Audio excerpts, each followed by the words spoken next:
I hope you enjoyed getting stuck into some NLP using sentiment analysis. Before we go any further, we need to cover vectorizing our text. If you think all the way back to section 2, we covered text pre-processing, and I mentioned there was 3 different steps to this. The third step was getting the data in the right format for machine learning. This is where text vectorization comes in. Passing clean text into an algorithm isn't enough. We need to convert this into a numerical representation that the machine learning algorithm can understand. There's a few different ways to do this, and we're going to cover 2 of the most common methods, the bag of words model and term frequency inverse document frequency, often just shortened to TF-IDF. The bag of words model is a really simple method. It just counts which of our words appear in which of our documents. It's simple and easy to understand, but you do lose a lot of context. It doesn't take into account the order of the words or how many times those words appear in each of the different documents. TF-IDF captures a little bit more of that context.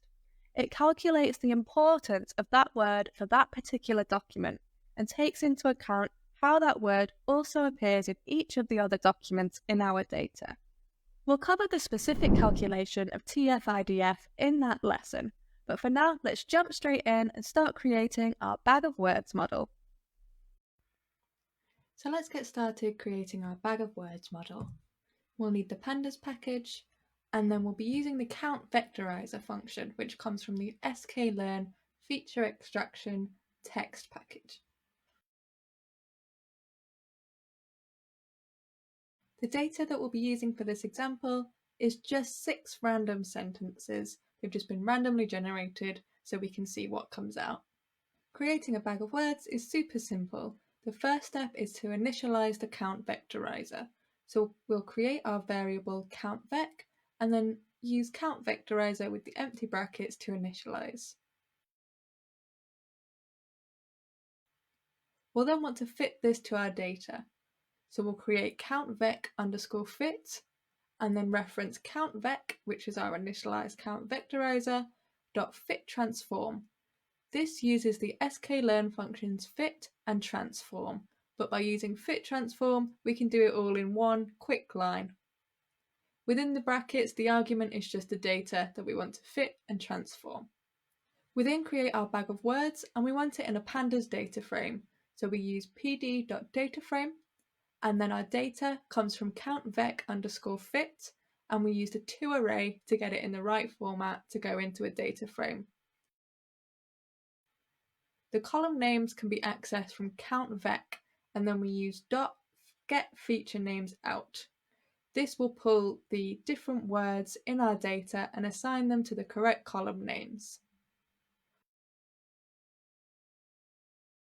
We can then print out this bag of words and see what it looks like.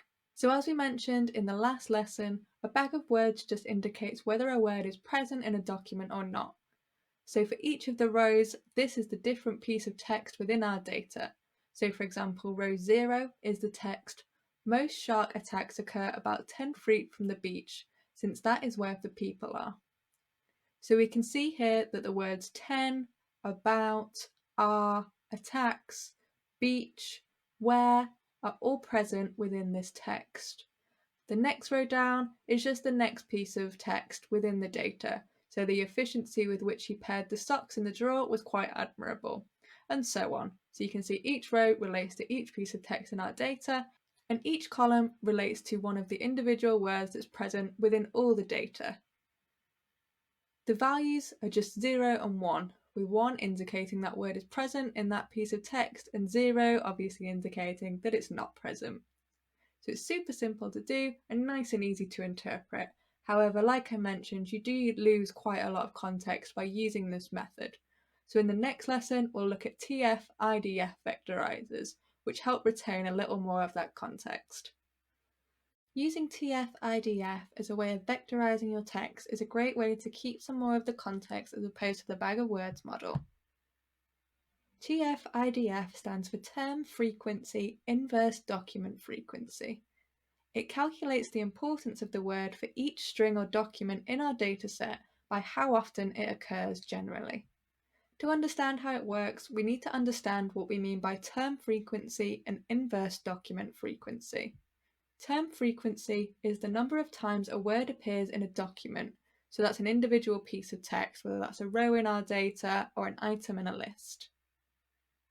It's calculated using TF-term, which is the number of times the term appears in the document divided by the total number of items in that document.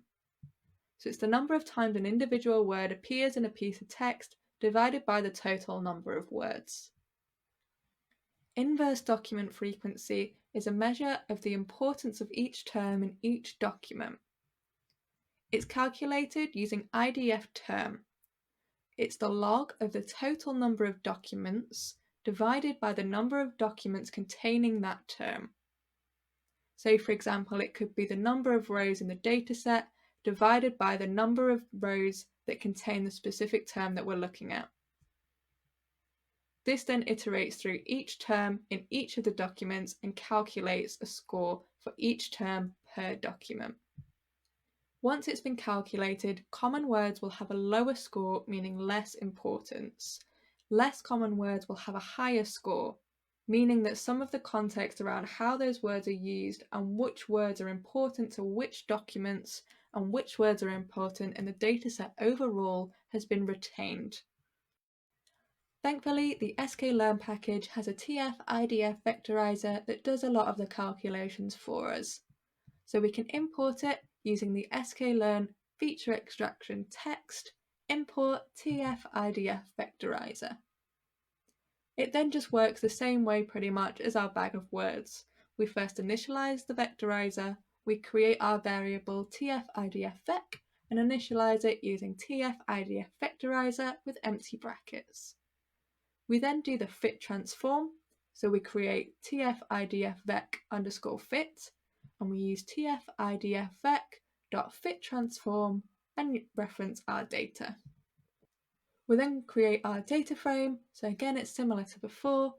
We create our pd.dataframe and use our TF-IDF-vec_fit, convert it to array, so it's the right format for a data frame, and then collect the column names using TF-IDF-vec.getFeatureNamesOut.